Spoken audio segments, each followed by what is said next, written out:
Vince's face. "That guy looks like he spent too much time baking in the sun on the boat ride over. He'll need some of your lemonade and lovely bedside manner." Callie narrowed her eyes, not missing a beat. "What's going on?" "Absolutely nothing." "I will punish you at poker tonight for lying to me," Callie called as Larken stormed through the oversized living room and down the hallway to the command center. The truth was, Callie would win anyway, and Larken would, eventually, tell the other woman why she was all out of sorts. Eventually. Once she stopped feeling like the world was spinning too fast in the wrong direction. Jackson Sutter, one of Rick's first hires, a big, strapping Texan, was coming out of the secure room as she neared the end of the hall, so she didn't bother to punch in her code. She just whipped past him, which made Trent McTavish, their tech wizard and ex-British SAS commando, spin around in his chair as a red light went off above the door. "Do not pass go. Do not collect $200. Back up and punch in your code." "Can it, you red-headed freak. I'm leaving in a second."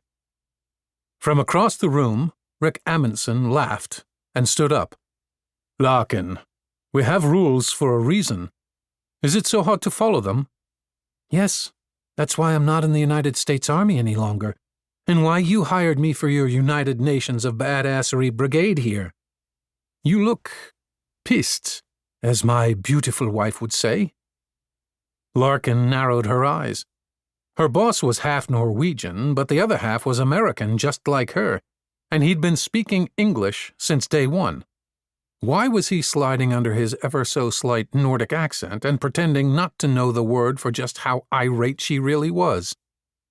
"You invited Vince Nash to Camo Cay," she seethed. "Yes." "Why?" "We're getting busier, and not just with security details. We need someone with his skills, just like I needed someone with yours." Larken licked her lips. She'd been adrift when Amundsen had offered her the sniper job. Unlike her male counterparts, there weren't a ton of easy security jobs out there for her.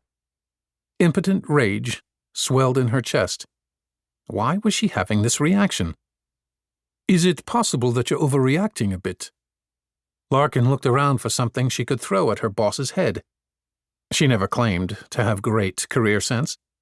Instead, she settled for a quiet growl as she crossed her arms. "I want him gone. This is not a democratic organization. I want him here." "We won't work well together." He lifted one eyebrow blandly. She stomped her foot. "You're making me act like a toddler, Rick. Why won't you hear me when I say this isn't a good idea?" "You're making yourself act like a toddler. In front of Trent, no less." "I'm kind of used to it by now," the stupid Scot snarked from the sidelines.